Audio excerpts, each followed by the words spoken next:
it's a little bit about cooking. I've read it on the To the Torriano before, but years ago. Add a little time. So much in 1956 was mystery and initiation.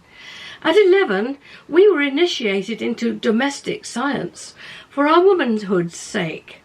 We never thought of our mothers as domestic scientists, nor do I believe my daughter later regarded me as a home economicist. To giggling girls in plaits or solemn fringes, domestic science was a temple. Miss Cavendish was high priestess. As acolytes, we owed obedience in her kitchen. Obedience entailed the wearing of strange headgears and aprons, both sewn the term before in needlework, the thorough washing of hands and dishcloths, the provision of paper bags of ingredients and containers.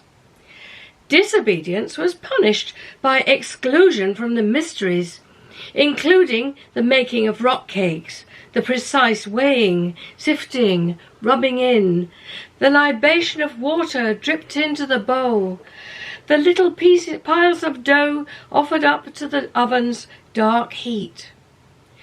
I was a forgetful child. I seldom remembered to bring the headband and apron. I became adept at washing up, cleaning tables, scraping pots. Only once I made rock cakes. Today I'm looking at the little apron and the headband, embroidered with my name, the one that hasn't changed. My mother, who was far from being a scientist, an economist or a priestess, saved them from the dustbin. I guess she loved me. We made fairy cakes and scones, Victoria sponges, butterfly cakes, crumbles, brandy snaps, and once a Swiss roll.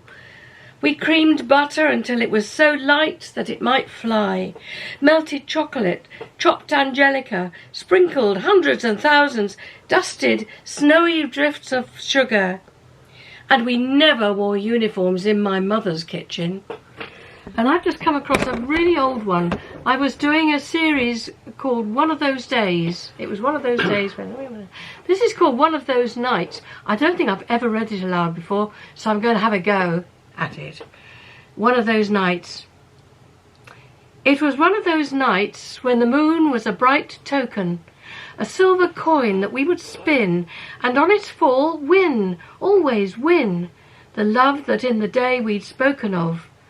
The long moonbeams silvering your shoulder as you turned to me. Our faces separate, only in name, and then not that.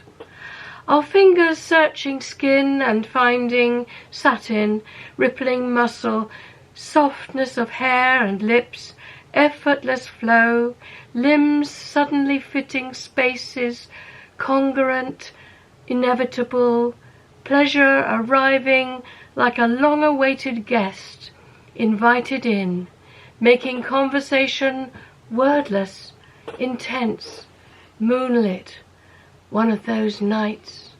This is called Goes Without Saying. Auntie was a master of the pregnant pause. She punctuated comments with verbal brackets, virtual ellipses, left utterances hanging like plates in a circus act. Would they fall? Would her completion of them come too late? Would the listener pick up the ball and run with it, finish off the sentence where it lay half dead? But almost always, stunned by glints from Auntie's spectacles, her hearers waited in the heavy silence, and she gunned down all resistance and triumphantly delivered the anticipated cliché.